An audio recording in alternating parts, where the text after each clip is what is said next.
Assalamualaikum warahmatullahi wabarakatuh. Hai adik-adik, kembali lagi bersama kakak, Kak Safitri. Nah, pada kesempatan kali ini kakak akan membahas tentang adanya teks eksposisi. Nah, sebelumnya, apakah adik-adik sudah mengetahui apa itu teks eksposisi? Baik, jika adik-adik belum mengetahui, pada kesempatan kali ini kakak akan membahas adanya teks eksposisi itu sendiri. Nah, mungkin sebelumnya adik-adik pernah membaca suatu berita atau informasi-informasi yang bersifat tentang memberikan informasi mengenai sesuatu hal. Mungkin adik sudah pernah tahu ya, seperti adanya teks pada suatu artikel atau pada berita-berita melalui media massa atau media cetak. Nah, hal itu sendiri maka dapat disimpulkan bahwa teks eksposisi merupakan suatu teks yang berisi tentang adanya informasi yang di dalamnya berisi adanya suatu gagasan atau pendapat yang bertujuan untuk memberitahukan sesuatu hal. Nah, kemudian apa sih ciri-ciri dari teks eksposisi itu sendiri? Nah, jadi di dalam adanya suatu teks eksposisi memiliki beberapa ciri-ciri. Nah, maksudnya di sini ciri-ciri adalah untuk menjadikan suatu pembeda dari adanya teks berita yang lainnya. Jadi adik-adik bisa mengetahui nih bahwa teks ini sendiri memiliki adanya 5 ciri-ciri. Yang pertama adalah bersifat fakta.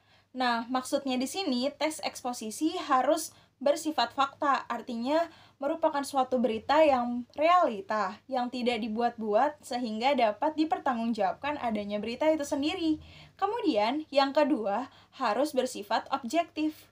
Nah, jadi dalam suatu teks eksposisi harus bersifat objektif, di mana adanya berita ini harus sesuai fakta dan realita, sehingga tidak adanya terjadi berita hoax atau berita bohong. Nah, tentunya adik-adik harus mengetahui ya bahwa perbedaan dari berbagai teks adalah tentang adanya fakta di dalamnya. Kemudian yang ketiga adalah bersifat jelas, lugas, dan baku. Maksudnya jelas di sini adalah jelas, bahasanya tidak berbelit-belit dan tidak rumit, sehingga tidak membuat para pembacanya ini bingung.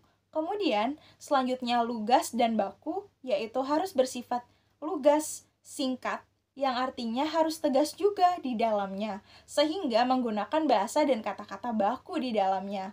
Kemudian yang keempat harus bersifat informatif, atau yang dimana berita ini harus berisi tentang informasi-informasi yang membuat para pembacanya memiliki pengetahuan yang baru.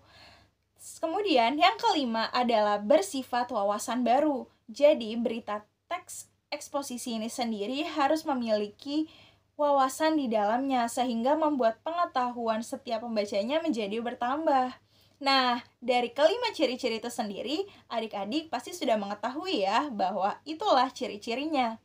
Kemudian, kita sudah membahas pengertian teks eksposisi, kemudian ciri-ciri teks eksposisi, dan yang terakhir adalah tujuan dari teks eksposisi.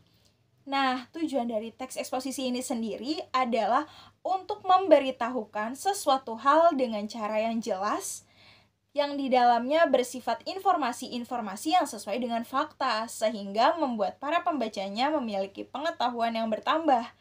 Nah, bagaimana adik-adik? Apakah adik-adik sudah paham dari adanya teks eksposisi ini sendiri? Semoga kita semua bisa membuat teks eksposisi dengan baik dan benar ya. Semangat terus belajarnya, sehingga apapun yang kita pelajari di hari ini semoga berkah menjadi kita semua. Sekian dari kakak, kurang dan lebihnya mohon maaf. Wassalamualaikum warahmatullahi wabarakatuh.